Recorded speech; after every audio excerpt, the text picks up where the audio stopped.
Hello, everyone. Happy Tuesday, the last day of November, November 30th, 2021.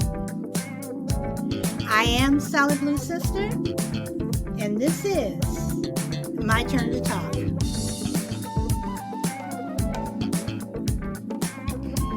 I hope everyone is enjoying the last day of the month.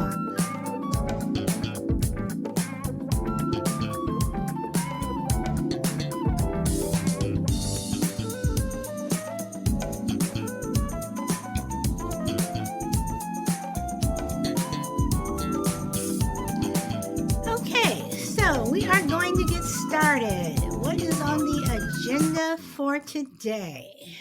But I already bought the ticket. Are you obligated to attend a concert, play, whatever, if someone purchases or pays for accommodations without notifying you? Why do people take it upon themselves to do so and expect you to comply? All right, so that's what we are going to be talking about today.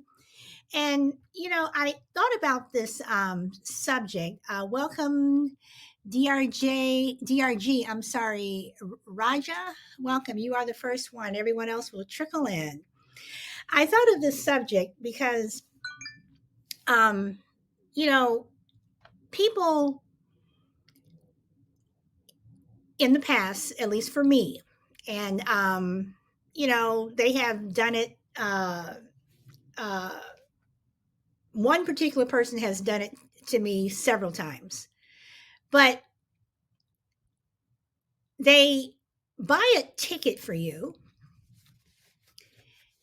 and they expect you to go. They expect you to, hey, I bought a ticket to Disneyland, or hey, this concert's coming up. I bought tickets, and they expect you not only to go, but to pay for the ticket. And I'm like, well, you didn't ask me. Why should I? And that's a lot of nerve. Now, some people may not think that it's a big deal, but you know, it is, because you're overstepping those boundaries. You are overstepping those boundaries, and it's just not cool.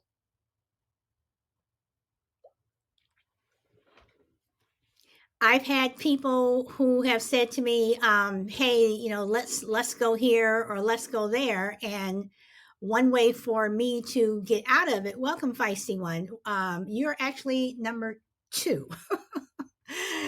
um, One way for me to get out of it was always to say, "I can't afford it," but people would turn around and say, "That's okay. You can pay me later." But if I'm telling you that I can't afford it, why would I be able to afford to pay you later? And again, I ask, who are you to take it upon yourself to plan out my day and expect me to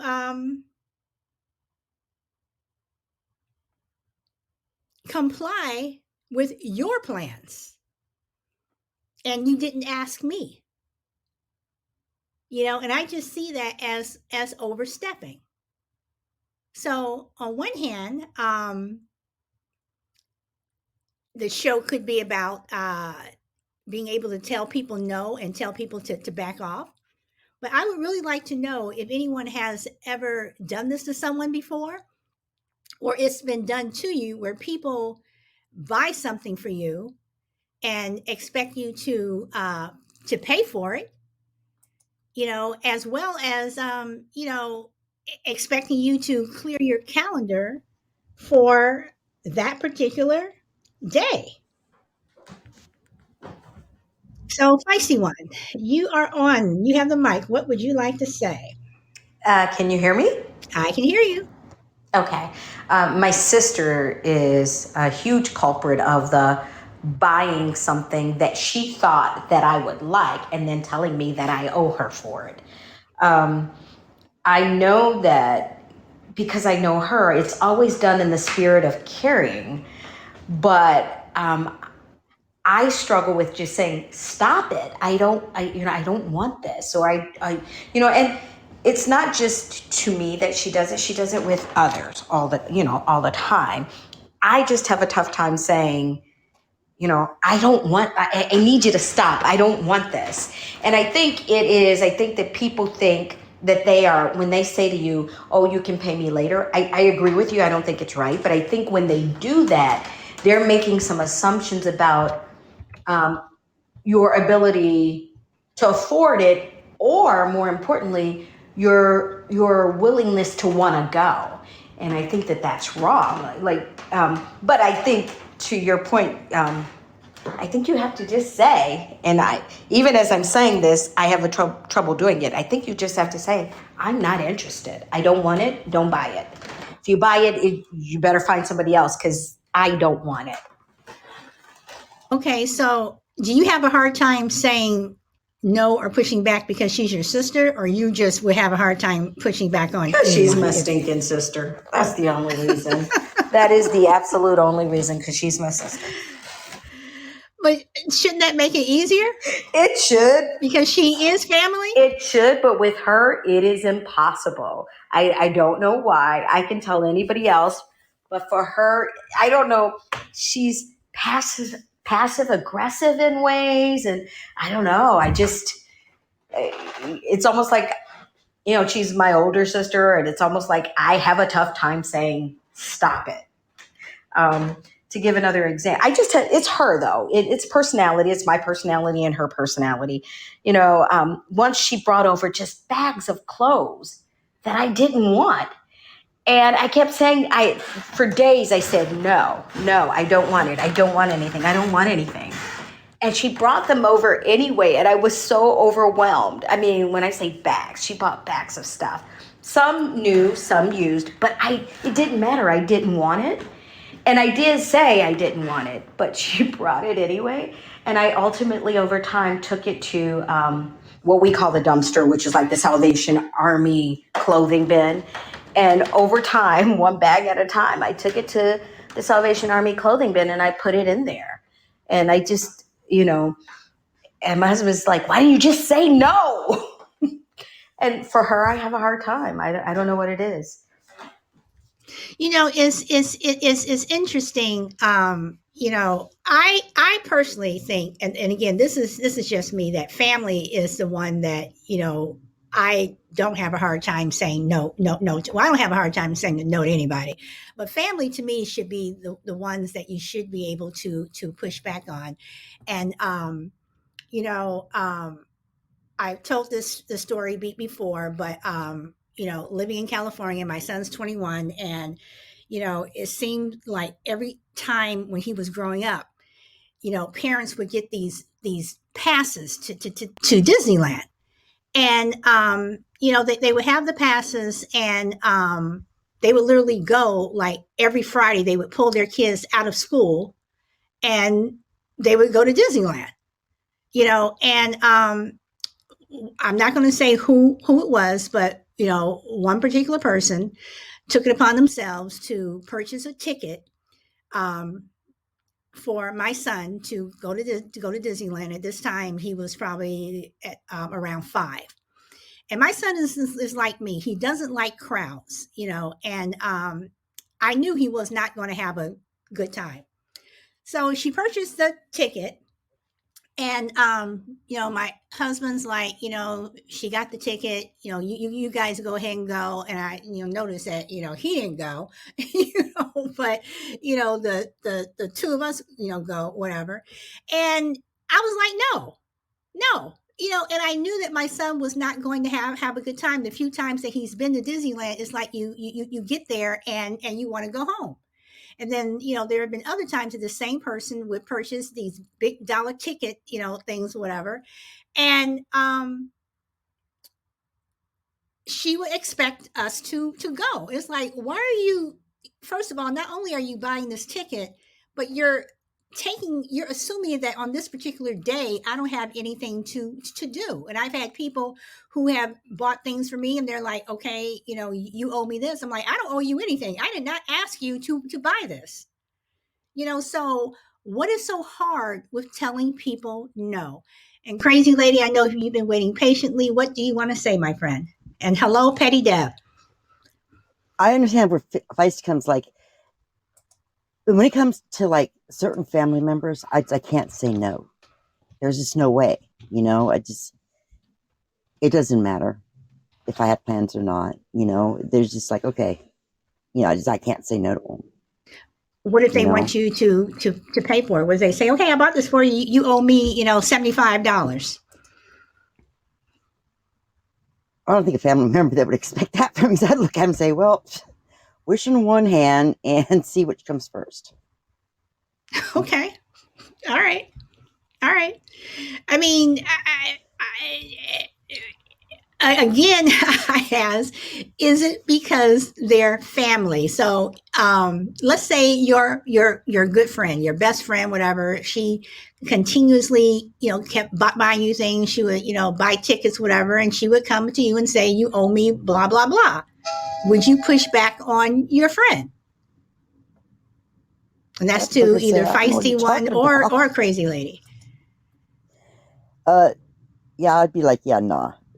Unless I said, oh yeah, I'll go in with you on that, Yeah, I ain't gonna pay for it. If you bought it on your own free will, that's on you. See, I'm the same way. For a friend, it's just this sister. But for a friend, I could say no. Like, no, I'm not going, or no, I didn't ask you for that. And I certainly, if I didn't ask you, I'm certainly not paying. All right, so let me ask you guys this, and again, I'm going back to family. What if it was like they arranged something, or they wanted you to do something on a day that either you were supposed to be out with your kids, or you had a doctor's appointment, or just something else that you had planned? Would you tell them no? Yeah. So what's the difference between you having plans and you telling them no then, and you still can't tell them no if you didn't have plans? Couldn't you lie? Because previous promises or engagement, must be held. I mean, yeah, it's end of story. Okay, but what if you have a previous engagement with yourself? To me, that's an easy one. When you have a previous engagement, it's easier to me because you've already made a commitment to someone. But what if you have a previous commitment with yourself? And what I mean by that is you want to spend the day where you're not doing absolutely nothing, just leave me alone. I'm a very important person. Yeah, I'm important. Yeah. No. Okay. All right. I'm just asking you. And this is another thing that I want to throw out there. What if you made plans and or put it like this? What if the person has and since you two have a problem with saying no to family, this is your family. Feisty One, this is your sister. And you say, okay, I'm going to go ahead and go. Okay. And, yes, they want you to pay for this ticket. But something happens, something comes up where you all truly cannot go and you must take care of this other thing. And they get a replacement person. Should that replacement person have to pay for that ticket or for whatever? So are you paying for that ticket, or should the person who originally bought it and didn't ask you in the first place, should they have to pay for it? Yeah, and if they got a replacement person, yeah, then they're definitely paying for it. I'm not going to pay for it, especially if I wasn't going to pay for it in the beginning. All right. Feisty One, what do you say? Okay, she is not on. Okay. Does anyone... Military ball. Sorry. Okay, give the scenario one more time. When you've made plan, when you said that you were going to go ahead and you were going to, go to this event or whatever with your sister, and she's still expecting you to pay for whatever, and you commit to it, but something comes up where you really cannot go, and there's a replacement person. Should that replacement person have to pay for being the substitute? And should that? So I struggle with this one because I feel like if I made the commitment, now because that's what you said, you committed. If I made the commitment, then I eat it and I find somebody to use the ticket. But if it's something that she was forced, I feel like she was forcing me to go. I don't know. Well, I I don't mean, think but it should be my concern. can somebody really force you to go? No, but as I said, it's specific to my sister because I don't have problems telling others no. I don't. So, yeah, I think if I commit it, though, even with her, if I've committed, then I'm going to honor that commitment. Okay, but and again, I say if something comes up where you can't go, something happens with But your I kids or something committed. where you It doesn't really matter. couldn't. I mean, that happens in life. Is you buy tickets to things and something happens and you can't go. Concert, a museum, they're not giving you your money back because something came up. Like, I just, no. It's just my loss from a financial perspective because I bought a ticket. Okay, all right. And Crazy Lady, you say Tony and his stupid military ball, he was forcing you to go. So again, when you say forcing you to go, how is someone forcing you to go to an event? Well, it was either I go or listen to him whine and snivel probably for the rest of our lives. All right. Okay. All right. Does And, anyone else? Yeah, God, I hated going to that thing because I had to buy a dress and everything, and I couldn't go. And then it was just, oh my God, it was just. Does anyone else want to jump in and make a comment? Okay. All right. So, okay, Crucible Man, you are coming on. I am going to mute you, Crazy Lady. Okay. So, Crucible Man, what do you want to say? I guess just to go back to the original question, somebody purchases a ticket and expects you to go and or pay unannounced where you didn't really commit to it.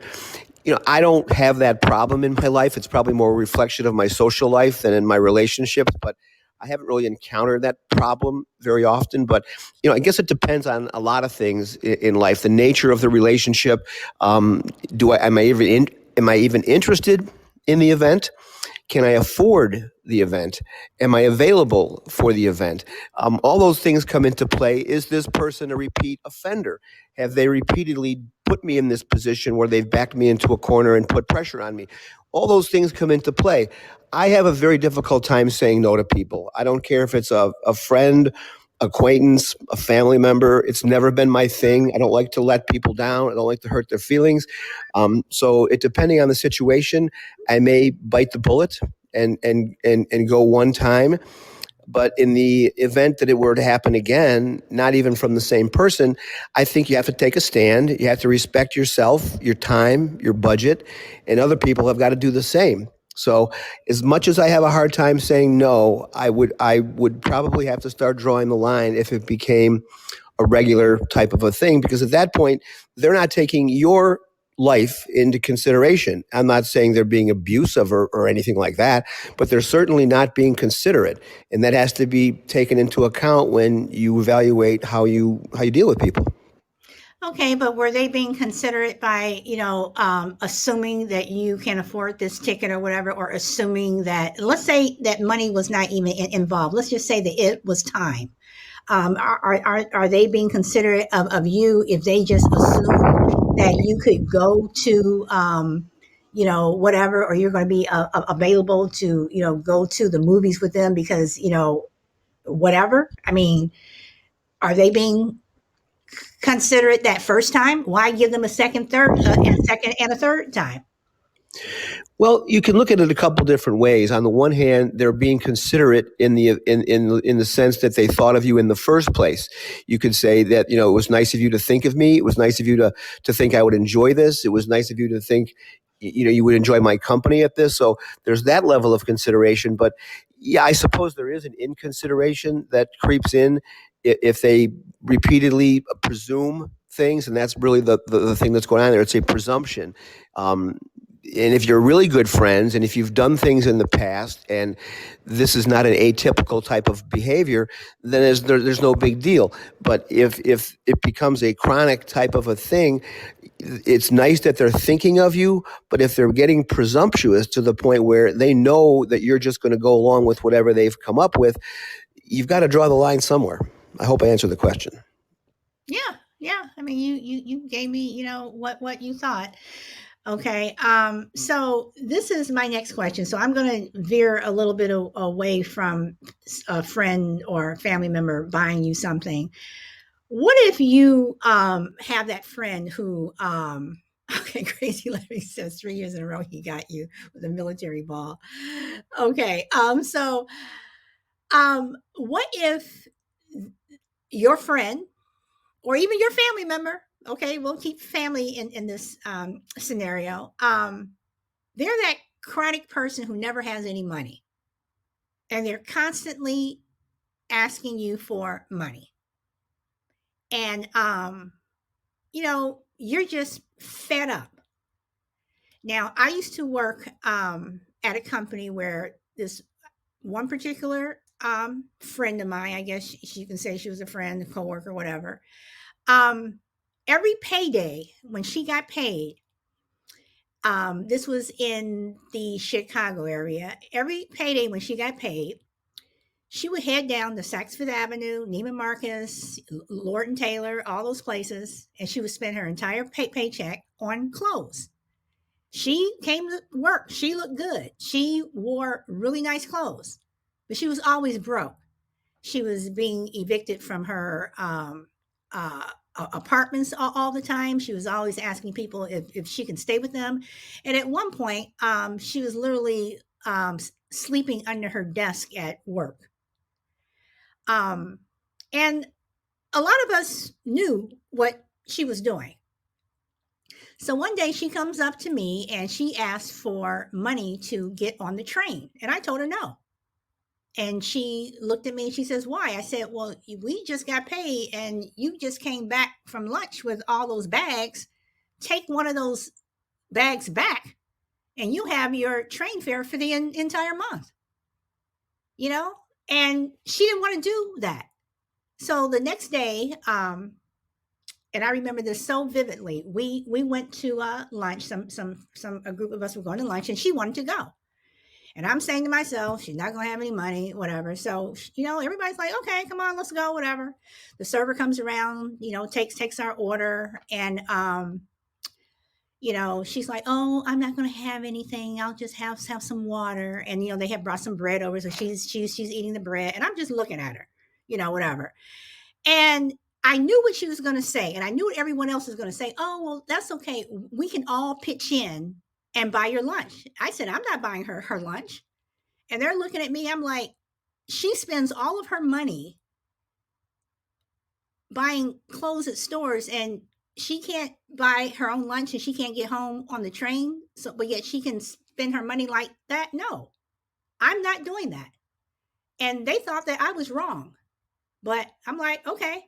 And they bought her lunch. And the next day they bought her lunch. The next day, 2 of them bought her lunch. The next day, nobody bought her lunch. And they learned their lesson.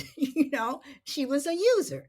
So what do you do with those people who are those repeat offenders? They're your friends. They're your family members who just consistently use you. Do you tell people no? I mean, when do you tell people no? I'm going to open it up. Does anybody want to jump in? I'll start with feisty one. Okay. So hold on, I'm coming. Oops. Wait, I'm coming. All right. Sorry. Okay, there we go. So users are different. So that's a different scenario than the first scenario, which is somebody buying you something and they're buying you something, even though you didn't ask for it. The intent was they were buying you something. This is different. This is somebody who is expecting that you're going to cover their, and I'm going to say expecting because ultimately that's what it seems like in your scenario. And I had a similar scenario when we were in college.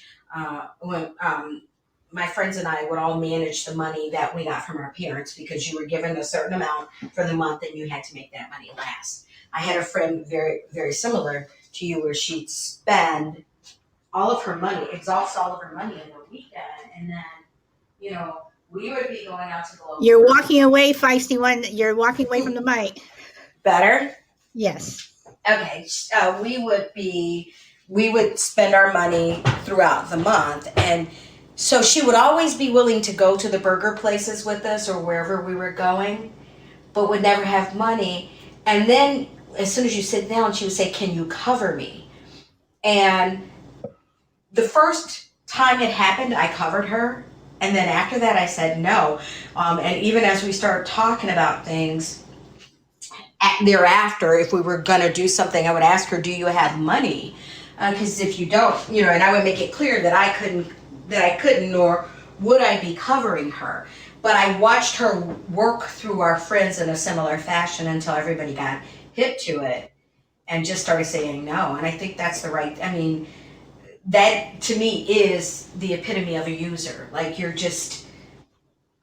spending your money on what you want and you're spending my money on what you want. And that's, yeah, no. Do you ever feel bad about saying no to people like that? I think initially, because I think that's why I initially said yes.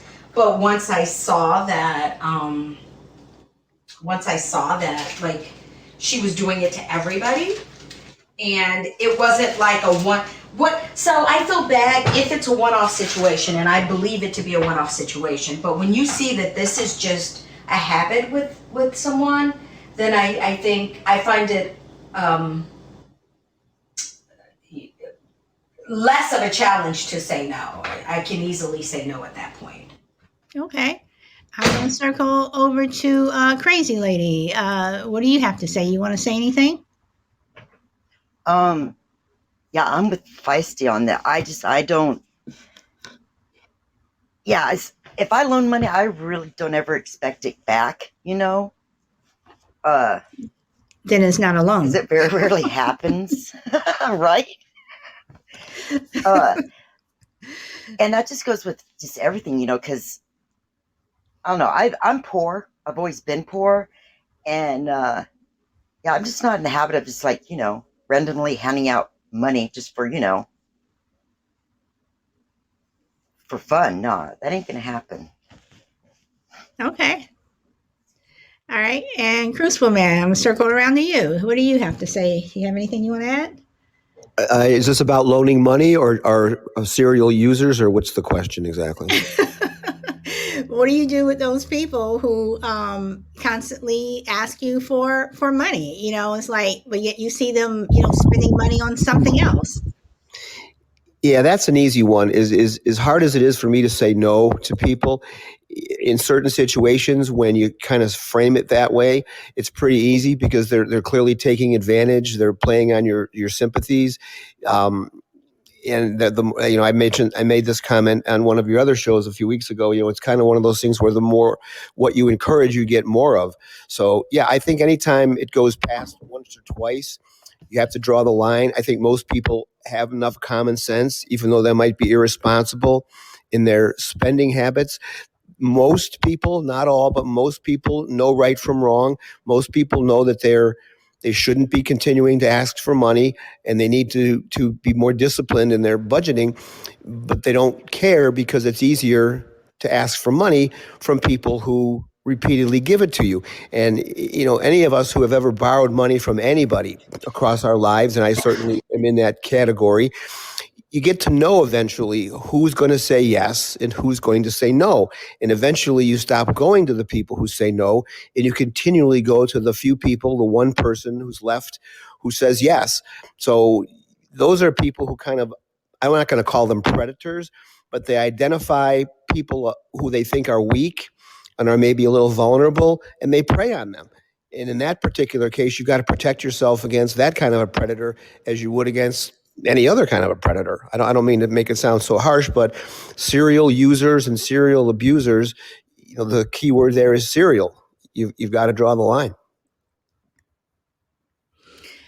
All right. So again, people may see me as a hard ass, and some people do, but I'm, just one of those people. I just want to, cut it at the very beginning before, it even gets to that point, because some people you can kind of fill out, and you can kind of, even if they've never asked you for anything before or whatever, but you can see that they're coming around to it. They're going to come around, they're going to ask you for money, or ask you to do something, when again, you see them spending money on other things. It's like, okay, so you just spent money on this, why can't you pay for this? So I want to ask about the freeloading friends, and I'm talking about people who, and again, it could be family, who they want to stay with you. They want to, sleep on your sofa. They want to, stay in your extra bedroom for however long, but they don't want to, give you any money for utilities. They don't want to, help with the food bill, but, every time you go shopping, they're the first ones, in the kitchen. What about those people? I've had one situation with that happening to me, and I nipped it in the bud, and I said never again. And I don't allow people to stay with me for an extended period of time. And in California, you definitely would not stay with me for more than 28 days. Because in California, even if you are a visitor in someone's house, and if you stay past that 30 days, your visitor can say that they are living with you, and then it turns into an eviction thing. And if it's over 30 days, you literally have to, if they say they're living with you, you literally have to take that person to court. So, so that may be an extreme thing, but what do you do with those people who, well, I know you have that extra room, or I know, you have that extra sofa, whatever, can I just stay with you? It's like, well, no. And this person's either been bouncing around from place to place. What do you do? And I'm including family with that. So, before I open it back up to our speakers, does anyone else want to come on who has not had a chance to speak? So I will circle around I'll start with Crucible Man first. Crucible Man, do you want to? Yes. When it comes to the personal space thing, that's a very tricky type of a thing. On the one hand, a roof over our heads is one of the most basic, necessities of life. Without a roof over our heads, we can't really do much else. So you have to start that as a baseline for, basic human existence. However, to your point, Solid Blue, whether the laws are dictating it or not, the longer somebody stays, the more comfortable they become, even if you've outlined some ground rules to say, okay, you can stay for a week or 2 weeks, and you've tried to define the timetable so they understand this is not an open-ended type of a thing. But to your point, I don't know this for sure right now, but I did talk to a very good friend of mine who knows another very good friend of ours, and he's been having some very difficult times financially. Apparently, he may be in the process of being evicted from his apartment sometime in December, which is bad timing. I've known this person for 30 plus years. We used to be very close. We're not as close anymore, but I've talked to him on the phone a few times. And my friend was kind of giving me a heads up that he may be calling me. And we just reconnected about 3 or 4 months ago. A very nice guy. I like him a lot, but he's had some issues in the past. He's had some substance issues in the past. And it sounds like he may be getting ready to solicit my help in getting him, in allowing him to stay here, which just came completely out of left field. I couldn't believe what I was hearing. And now I'm struggling. And he did call me today. This person called me today for the first time in 3 months. So I'm starting to put 2 and 2 together. And I'm a pretty big-hearted person. Certainly when it comes to something like, I don't have a place to stay, I don't want money to go, buy a pizza or something. I need a bed. I'm not sure if and when that conversation takes place. I don't know what I'm going to say, but I don't think it's a good idea to have this person move in. Not because he's a bad person. It just, like you said, you lose control of the situation. And let's just say you decide on a 2-week timetable, and he says, or a month or something, and he says, I can have my stuff together by then, and I'll have another place. And as we all know, stuff happens, and a month goes by, and he doesn't have his stuff together, and he doesn't have another place. Now I'm in the position of turning a person into the streets who's already having trouble. So I think the way to handle that, and the way I probably will handle it, is just to not allow it in the first place. And I think that is smart, especially if you know that, when people, it's not like, I'm coming for the weekend, can I stay with you? And that person's leaving, they're, getting back on a plane, or they're driving home or whatever, that they're leaving. But when people are having hard times, and, and it is sad, there are so many people out there who are having hard times, but, when people say, oh, I'll have a job, within a month. Well, how do you know you'll have a job within a month? How do you know that you'll have another place to stay? Because something will always happen. They will always, when you start asking, well, how's it coming with the house hunting, whatever, they'll always have an excuse. And then it's like, once you open that door and you allow them in, it's hard to get them out. It is very hard to get them out. You're giving them keys to your house, for some people, yeah, okay, you can come sleep on my sofa, but then it's like your utility bills go up. Are you paying for that? Penny Dip says, not vaccinated, no entrance. So what do you do? Crazy Lady says, see if that situation, if they are clean and need a helping hand, maybe depending upon the individual, but there are rules. And I'm assuming you're saying I am a bitch. Don't mistake kindness for weakness. And Feisty One says, always ask why not stay with your family. That may provide a glimpse into what is truly going on. That is a good thing. Why not stay with your family? Crazy Lady, what do you want to say? It depends on the person, because there's been some people that, supposedly they were, it all depends on the individual. And like I said, excuse my language, but I'm a bitch. And, there's always rules of engagement. And okay, if you overstay, you're welcome. Check it out. I am that crazy person that will just pack up your bags and throw it outside, for real. Okay. I mean, I understand totally where you're coming from. I had to kick my son out one time, and it was the hardest thing I ever did, but he thanked me years later. He goes, yeah, because he goes, Mom, he goes, yeah, I wasn't going out and fight. He was going down the library instead of going looking for a job. And I kicked him out. Sometimes that's what you have to do. Now, Crucible's man says, I'm assuming that you are referring to Feisty One. Maybe they have no local family. Okay, maybe they don't have a local family, but why are they, I'm coming back around the Crucible man, why are they coming to you? Are they coming to you because they know, that you may have the room? Are they coming to you because someone said that, you might want to ask, Crucible man or whatever? I mean, why are they coming to you? I think there's a couple things going on. One, I don't know this person's particular situation. I know he's got 4 children, but I don't know where they are. And we didn't get into a deep conversation about, the specifics of it. But I think I'm living alone. He feels like I could use some companionship, which is not inaccurate. We're kind of in the same boat socially. We're at the same age. We don't go out a lot, so I think he drew some parallels to say, well, you guys are good friends. You've known each other for a long time, even though you've been out of touch for a while. He's in a tough situation. It will be temporary.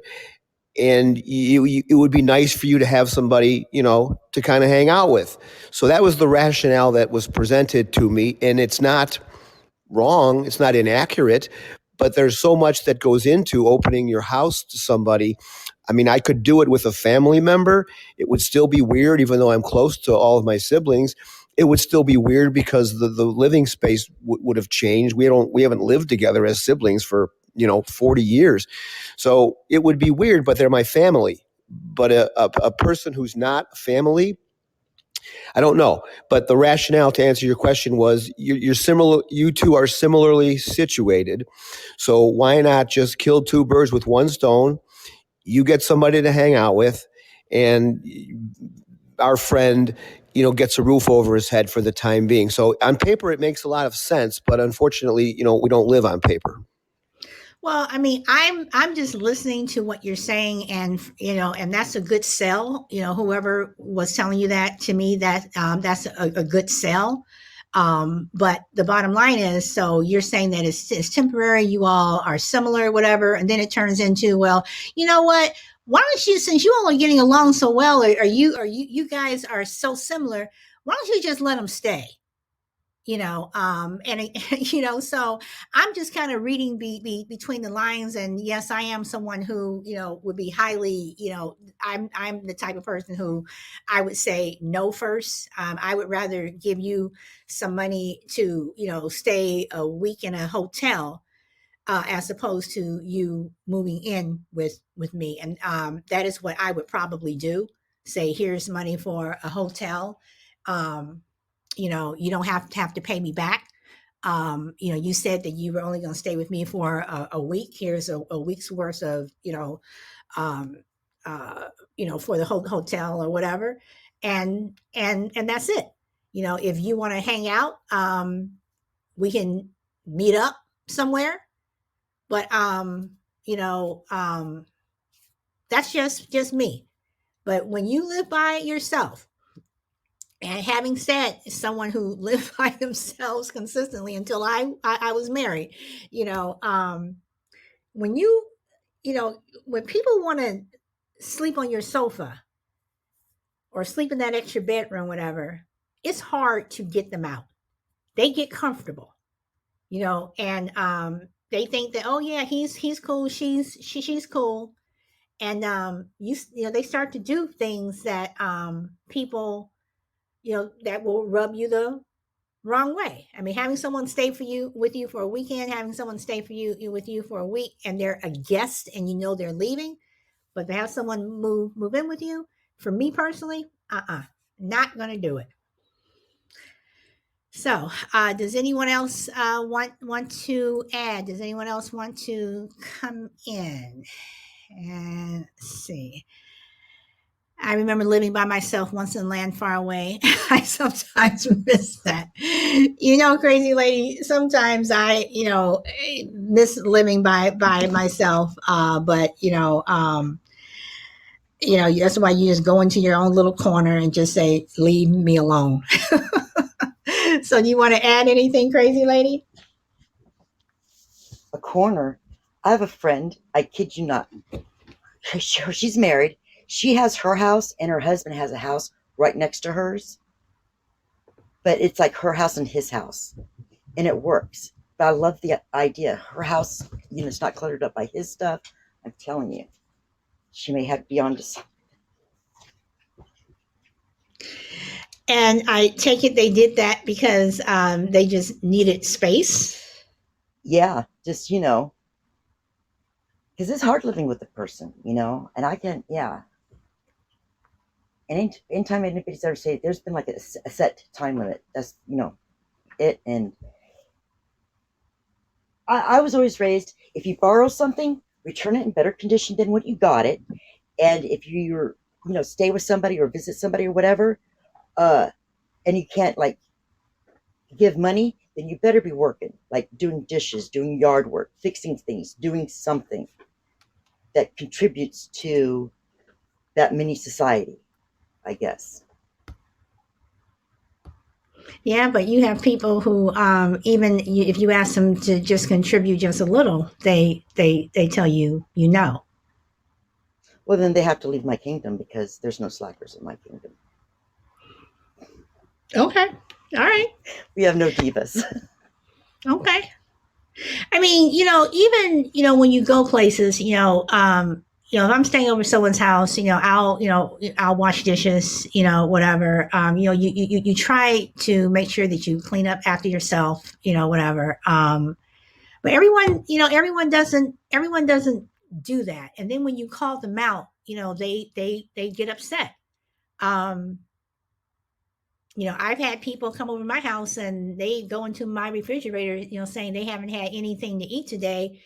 Can I make them something? I mean, just literally just have like gone into my refrigerator and, looking to see what I have to eat. Well, can you make me something? I'm like, no, and I probably would have said yes if you hadn't have done what you did. It's like, where are manners? Where does that word home training come in? But it is difficult living with someone, and for me, one of my issues is the bathroom. I cannot share a bathroom with anybody. I don't care who you are. I don't want to share a bathroom with anyone. um but I don't know, you know what do you do? Crucible Man, do you want to comment? I think you have to be realistic about the situation. And I know that's not always easy to do because the person in a lot of these cases is going through a difficult time in their lives, and they can't predict when that's going to end, even if they're working hard on it. And the example that I gave a couple minutes ago about a friend of mine, I don't have any real confidence, and it's not because he's not a smart person. He was one of those people who, back when he was young and in his 30s and 40s, he was living over in Amsterdam. He was making millions of dollars a year. He just had drinking issues and substance issues, and he ended up getting divorced, and all kinds of things happened. But fast forward, he's in his 60s now, and even though I think he's got a terrific background and a lot of skills, he can't get a job. And I'm not criticizing him for that. He's in his 60s. So to bring somebody like that into my living arrangement, first of all, I've never lived with anybody my entire life. So there's issue number one.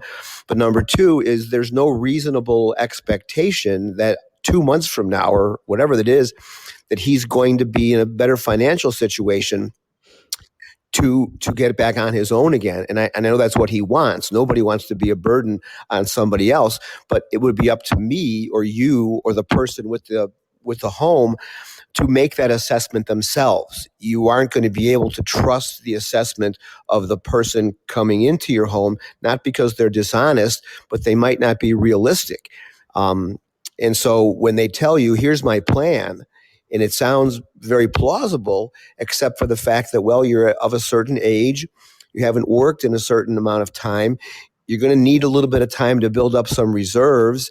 This is not a realistic scenario. And so do you push back on them and say, what you've just told me makes no sense, and here's why? Or do you just kind of roll the dice knowing that at some point you're going to have to kick this person out? And again, I don't think that's ever a good strategy, but you have to be the one to assess the plausibility of their recovery plan, because a lot of times what they think is going to happen, once they've kind of presented it to you, you think to yourself, you're living on another planet. There's no way that's ever going to happen. And you have to make decisions based on your assessment, not theirs. And I think you've pretty much answered your own question in terms of, letting this person, move in, because if it's not realistic and if it feels uncomfortable to you, if at the beginning, you have red flags or there's warnings or just somebody says, and feisty one says, don't do it.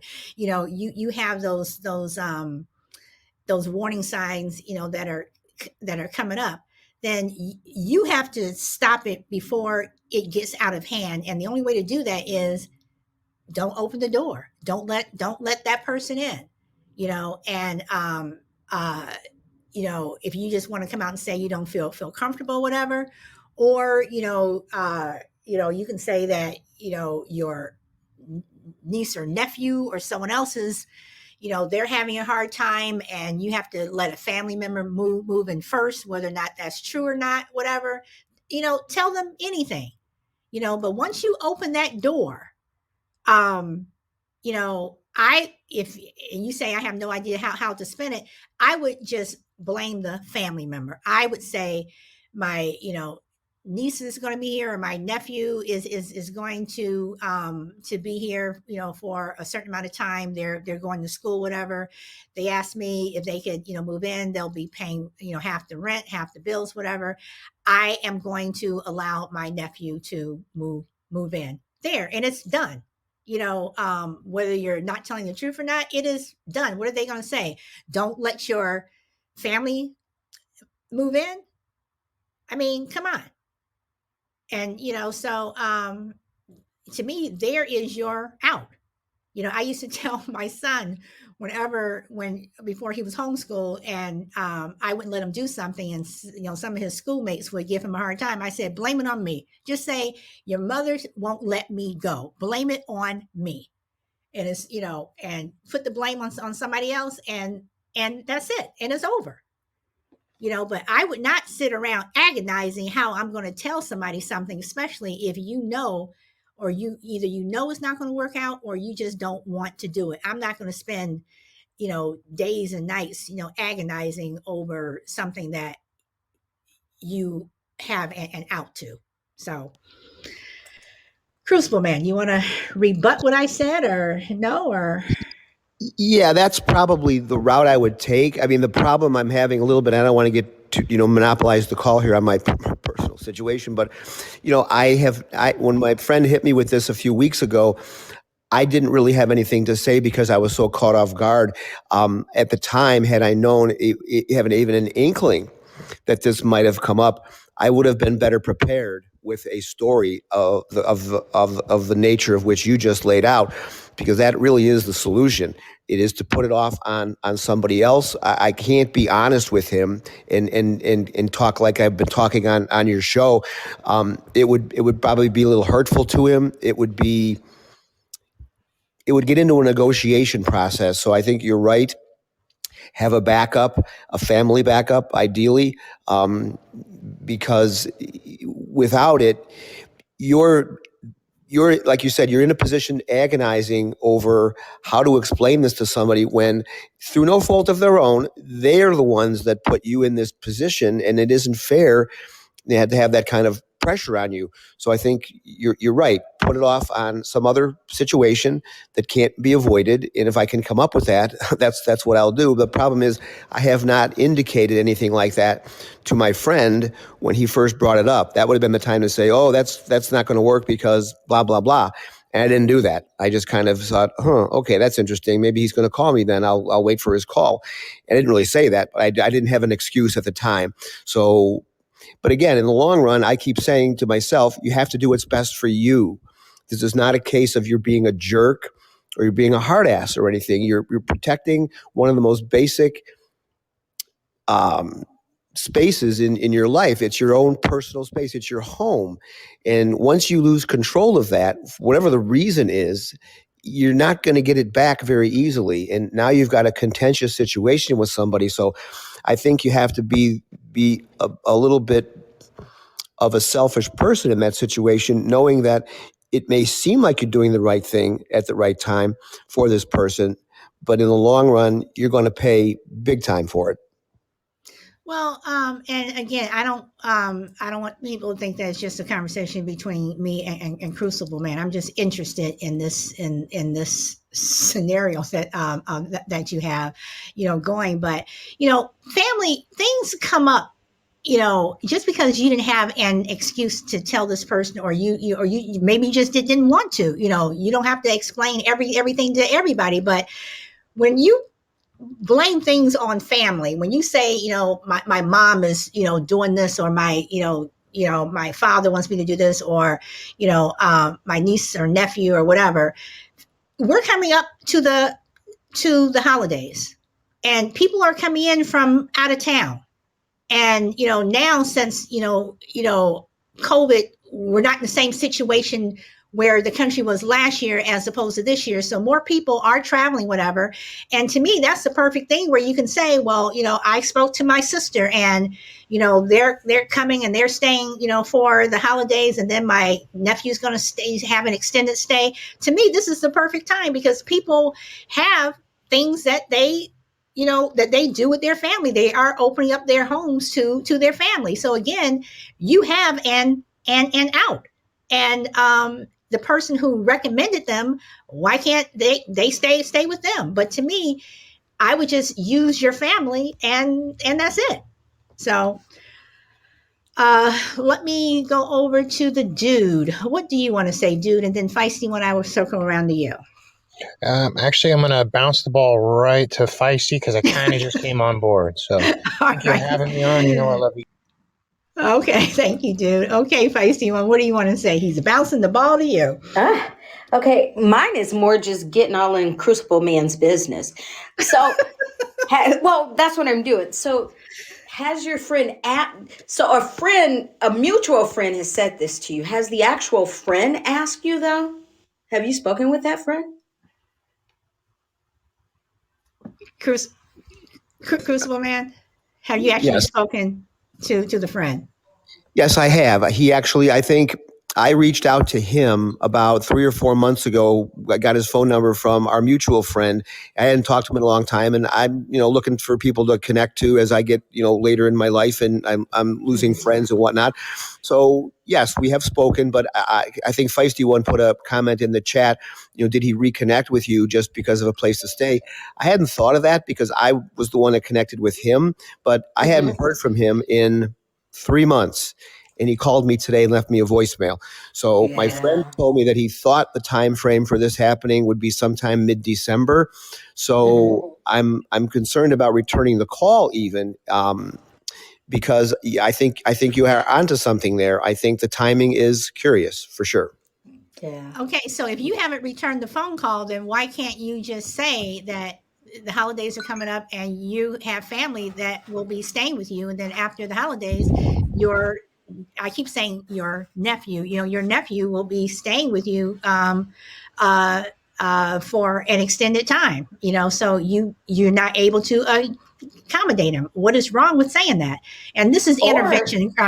Crucible Man, we're all telling you what you need to do.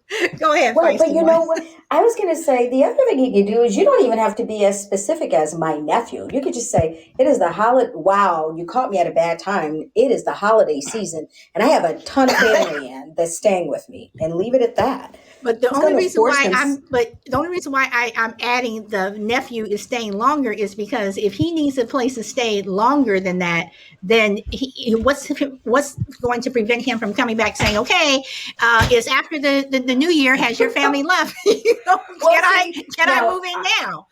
If his friend comes back after that, then you already know he's not really getting his hustle on to find a place. There's specific recognition. I don't know. I'm just trying to cover all bases. So Crucible Man, like Feisty One says, we're all up in your business now.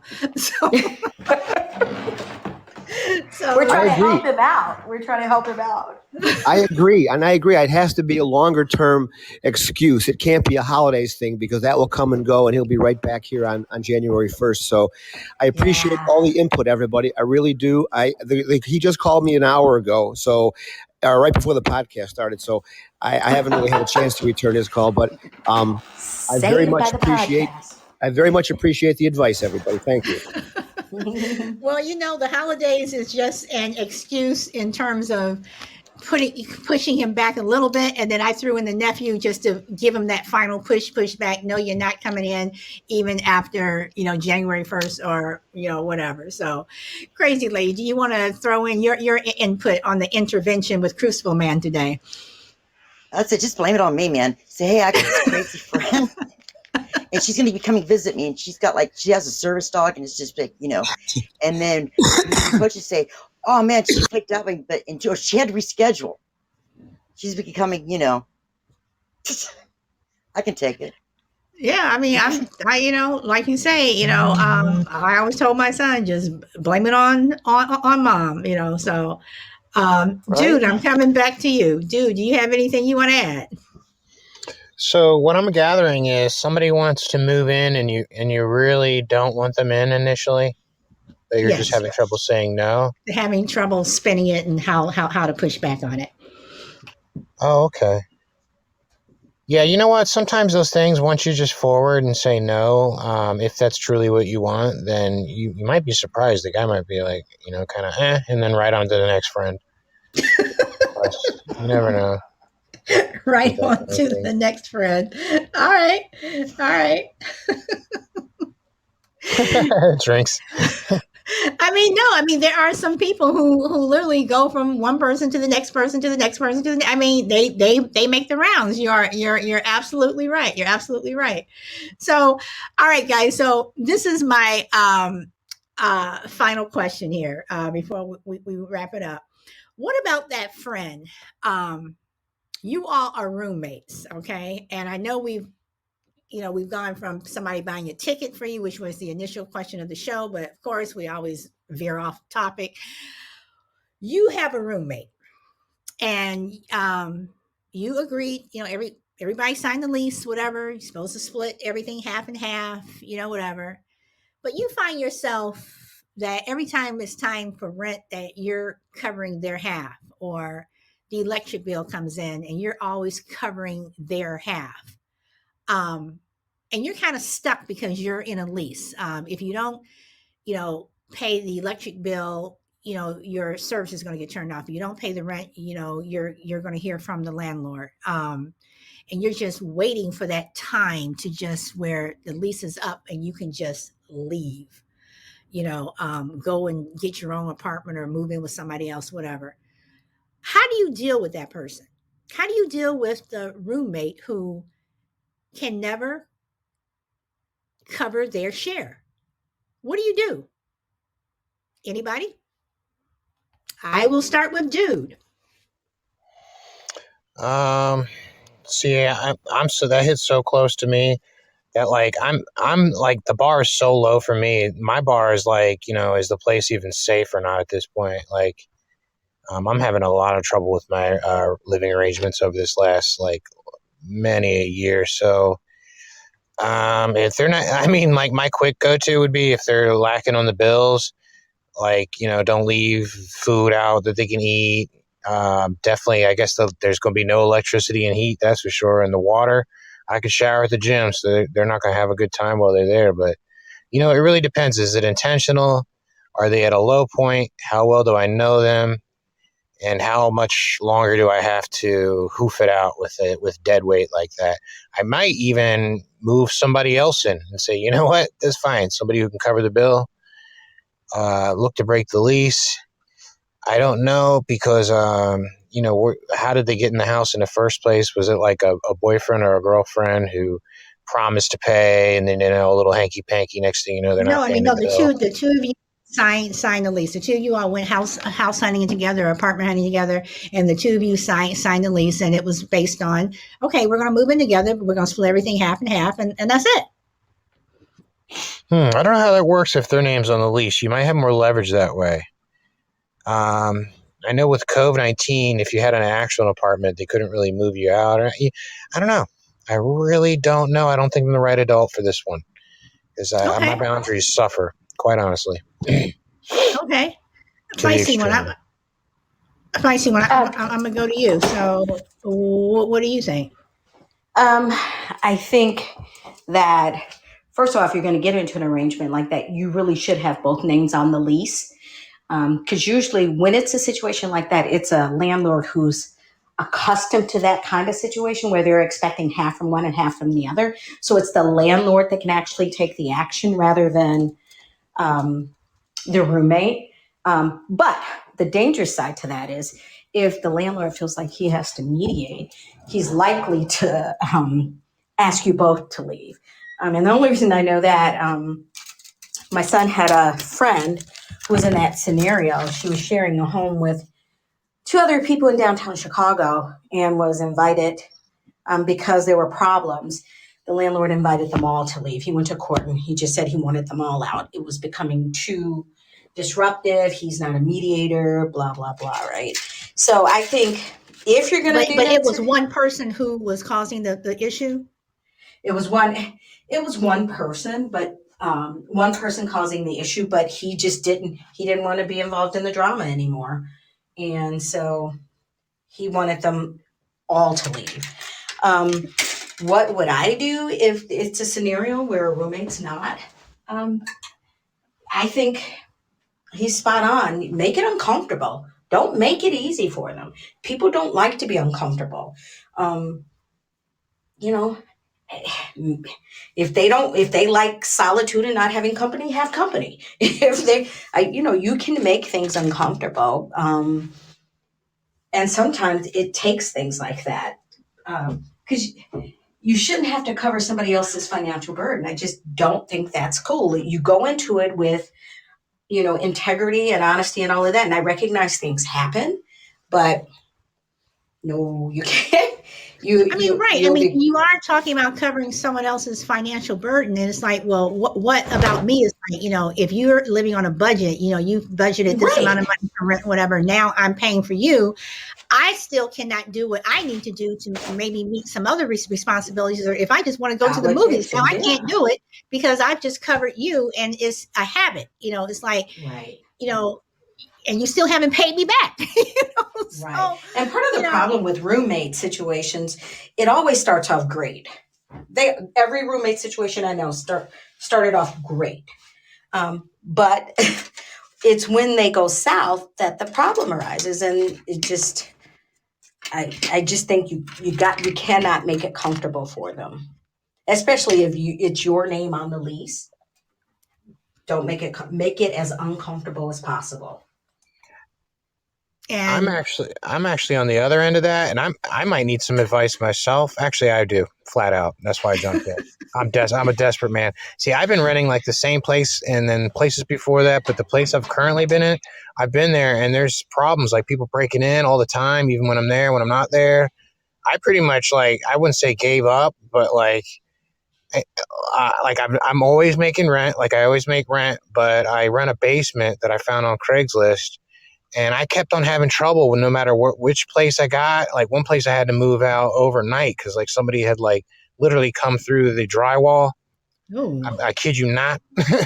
Okay, so and I ended up having my back hurt, and I know that sounds crazy, and it is, but that's like I told you, the bar is low, and this place I just have been here for 3 years. I make rent, and even one time, I think I've talked about this on a live more than one time where I came home jogging early because I had no Wi-Fi and the place was on fire and I had to wake them up and save the day. So on top of it, I've saved the house once. I've always made rent. I've put up with crazy shit stuff I've even been assaulted. I can't even go into it there. So bad that I've been afraid to go to the police. And afraid to go to the police because you think they'll retaliate against you? That and I'm a little bit worried it's just going to fall on deaf ears. And next thing I know, I'm going to be talking to somebody and being put on some fucking medicines or in the system or something. It's going to fall back on me, I just feel that way. And I've been threatened by local law. I don't even really want to get into it. You know what I'm saying? Every time I've gone on and talked about it in public, there's been either somebody mess with my shit at the house or come and hurt my body and stuff. I had people put stuff up in me. Can you move someplace else? Can you just find somewhere else to move where it's just your own apartment or rent a house or something where it's just you and you don't have to worry about other people? I can. Okay, so that's the whole other thing is to get to the next level of where it would be an apartment. I don't have that bread. And Okay. I'm just not going to do it. I mean, I'd rather sleep in my car. And I kind of feel it's at the point where a lot of the times I just wanted to live in a fucking tent and just be not fucked with. But I just feel if I ever was to do that was going to be the final straw. And then somebody was just going to murder my ass because it would be so much easier to do it if I'm out. Wow. Yeah, man. A lot of the stuff is I feel like and a lot of this stuff was like meant to like really just like fuck my mind up and like really embarrass me, shame me, and have it where it breaks me down, both like in a work environment, personable, like every aspect of my life. Like Now, Crazy Lady says, have you thought about moving into an RV park, or getting a trailer and moving into a trailer? Have you ever thought of that? I really wouldn't know what the difference would be. Like, I really haven't looked like into that too much. Actually, at one point, I thought about buying one, but again, it was like just below the amount that it would be to buy a damn house, and I was like, "What in the fuck?" Like, it's just, I don't know. I don't want to sound like I'm just like not trying or anything like that either, because it's just been like one thing to the next. And trust me, if you have people coming in and assaulting you and shit, you can forget having any clarity and thought for like 6 months to a year. I've just been living in trauma, and then COVID-19 happened. I just feel like I've been an autopilot. There was times where I had to stop driving because I couldn't fucking, like, my cognitive skills were like on the fritz, especially Wow. early COVID. I just was like done. I was locking my keys in the car, get them out, and then lock them right in immediately again. I said, not good.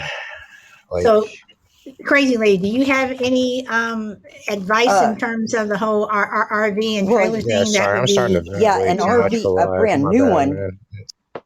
Yeah, they're like 125,000. But I'm just saying, like, I live in a fifth wheel, and I've had apartments that were smaller than this place. I was gonna say, Sean, I got an RV. I mean, it isn't really like it isn't the palace or anything, but everything in it works, and it has some remodeling that needs to be done. It needs some kind of like freeze plugs or something put in. But I'd sell it to you for like maybe $200-300. But I got into it right now, and it runs. So, are Just you have to come get it. offering Sean Yeah, that? yeah. Sean? Oh You know, shit! That's sorry. or look in I was muted. I Craigslist. didn't realize. I said how much? Sorry about that. Did A you couple hear? $100.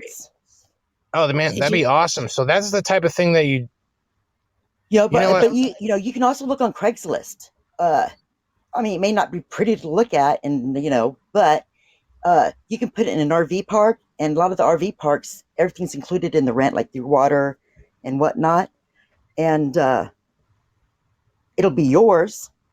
Ain't nobody can be coming in the, you know what I mean, because of someone else's Yeah, stupidity. yeah. I'm So, even gonna Sean, put on. maybe, I'm gonna yeah, put on maybe the YouTube two. where you can see where there's like scarring on me, all the physical stuff that you can see on my body physically that I'll have permanent to this day. Because here's the worst part is there's a great portion of this that I might have probably been able to prevent if I had better boundaries. Getting back to earlier. So maybe tell that guy no just for your own damn safety's sake. Maybe learn. You know what? Maybe that's what this is about right here.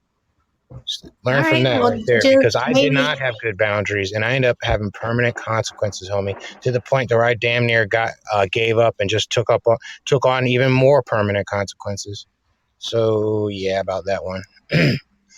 Well, Sean, maybe you want to get together with Crazy Lady, and you guys figure out, what you can do. So, Yeah, for she made the offer, so I'm maybe, damn near you know. willing to try everything, and I have her Instagram. That's awesome. I'll even put on YouTube, and I can send you an Instagram where you can see where the vent is coming down, where your guess is as good as mine. My best take, because of the world we live in, is like somebody's doing like a video, like a camera, because you can see where the vent popped out, and then a whole damn drywall piece came out. And then, like, as of a week later, like, I'm asleep and I hear kunk, kunk, kunk. And then I go to look, and it's like where the same drywall piece was attached had been like popped, pried even more open.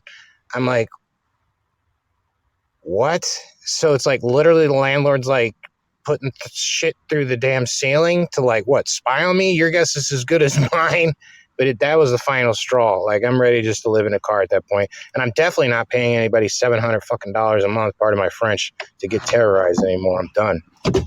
See Well, Chris out. hopefully, let's see. I even Hopefully, made rent you during guys would. Corona. Like my like I am solid little renter. Ah, hopefully So you and Crazy Lady can get together and work something out. So, and then Frankie says, I hope you guys can get together and work things out. I am so sorry. I'm so sorry to hear that. Feisty One, did you want to say something? We're going to Yeah. wrap it So up are real you in a soon. position where you can just walk away from the place you're renting now? yeah, it's only rent to rent. I've been there for years. There was like the original thing that was like a year long, and I've well surpassed that. So the only thing, So you like I've really tried could a walk couple away other if you had. places. Yeah, Oh, good. Okay. yeah, yeah. So like, um, that is one thing. So the other thing is like, man, there's just so much to it, and there's just no way in hell I'm going to be able to articulate to where you're going to be. I'll just, Again, I don't talk know. Like to, even when I'm going to look for other places, it's kind of the same shit I'm seeing on like. Okay, so I'm so experienced with this kind of garbage that I know what to look for now. So like you go to look for an apartment, and then you see like I'll see where maybe somebody had locked it, and then like the homeowner or whomever has like splintered the door a little bit, just enough where you could see around like the door handle and stuff, like things to look out for that. But like I like I said, I almost damn near gave up. I was like, I don't know where to find any place safe really. Like Craigslist is a total bust. I feel like they just leave that is just like a setup for crime, and then they leave it out there as renters come and go as like as a net for like, they, even if it just means that they're going to steal your down payment for your security deposit, little shit like that. Like, you give somebody $900 for the first month and then $900 security deposit, and next thing you know, there's like, people coming in, or there, or like one time I even had somebody they moved in a whole new damn family while I'm in there. Are you effing kidding me? I'm sitting there looking out the front storm door, getting ready to wake up the girlfriend to see if she wants to go swimming or not, double checking. And there's like a whole family coming out of their car. And I'm like, wow, they're really not turning around. Wow, they're really coming all the way up to the front. Wow, they're moving in right now while I'm here. Oh, boy. well, dude, Oh, maybe the trailer or the RV, if you can look around and find something that's affordable, that could be, an alternative right now. But definitely, so you can try to, get somewhere if you're able to move by yourself. So, this has been intervention for Crucible Man and for Dude. So this has been the intervention show. This has been the intervention show. So, okay, we are wrapping it up. So Crucible Man, I'm going to come to you. Do you have anything else you want to add or say or do or whatever? No, I just want to thank everybody for their input and their advice, and I want to wish Dude the best of luck in his situation. You sound like you're a solid dude, and you deserve better. So best of luck to you, man. All right, and then Petty Debt says a lot of seniors are trying to dump their RVs, and if that's the case, then maybe there are some RVs out there that are really low price, and you're able to to get something that's less expensive. Welcome code 2319, but we are about to go off. So does anyone else want to add anything? Anybody? Feisty One, you want to add your last 2, 3, 4, 5 cents? No, I just hang in there, guy. That's horrible. I couldn't even imagine. And so just be safe, and if as long as you can get out of the situation you're in without getting in any further trouble, maybe what Crazy Lady says can put you on the right path to finding something that's decent. Okay. And Crazy Lady, you want to have the very last word? Keep your chin up. I'm a firm believer if you don't like your circumstances, a person can change them. Okay. Straight All up. right. All right, everyone. So that's it. That was our intervention show today. So I hope to see you guys tomorrow. And again, speak your truth. I'm Solid Blue Sister. This is my turn to talk, and I'll see you next time. Bye. I'm sorry, code 2319. I'm sorry you came in at the end. And Sava, girl, hello. You're also coming in. We are wrapping it up. But if you want to say anything, you can take us out with the music. Okay. Do you want to say anything else? No, Your I mic just was flipped back dancing on. to the music. Oh, you just dancing to the music. Okay. Yeah, but I don't know. Maybe I would like to know how to figure out how to get some like resolution as far as like some of the things that happen. Those people that did those things are like ongoing criminals, and I know they're not going to stop even when I get like to a different place of living. Maybe not with me, but they're going to keep doing that in the world. I don't know how to reach out. I don't know. Whatever. Enough of me. Thanks for having me on. Awesome Of show. course. Always Check do. you out tomorrow. All right. Thank you. Thank you, everyone. Code 2319. Dude, Feisty One, Frankie, Crucible Man, Crazy Lady. Thank you, everyone, for showing up. Big Chief Thunder. I know you guys are gone, but I'm still going to thank you for coming on. Petty Deb. And I know I'm missing someone. Who did I miss?